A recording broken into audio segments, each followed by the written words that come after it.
অনেকেই বলে ওটস খায় কিন্তু তাও ওয়েট কমে না, ওয়েট একই জায়গায় স্থির হয়ে থাকে। আমি কিভাবে ওটস বানিয়ে খাই সেটাই শেয়ার করব। আর এরকমভাবে ওটস খেয়ে আমার অনেক কেজি ওয়েট কমেছে। হাফ চামচের মতো তেল অ্যাড করে গোটা জিরে আর পেঁয়াজ ফোড়ন দিয়েছি। একটুক্ষণ নাড়াচাড়া করে নিয়ে গাজর অ্যাড করলাম। গাজরটাকে প্রথমে হাই হিটে একটুক্ষণ ভেজে নেব। তারপর ফ্লেমটা লো করে নুন ছড়িয়ে জল ঢেলে দিলাম।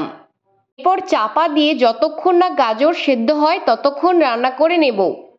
গাজর সেদ্ধ হতে দিলাম ওটস 3 চামচের মতো। তারপর দিয়েছি জিরে গুঁড়ো, একটুক্ষণ নাড়াচাড়া করে নিচ্ছি। দিয়েছি লঙ্কা গুঁড়ো।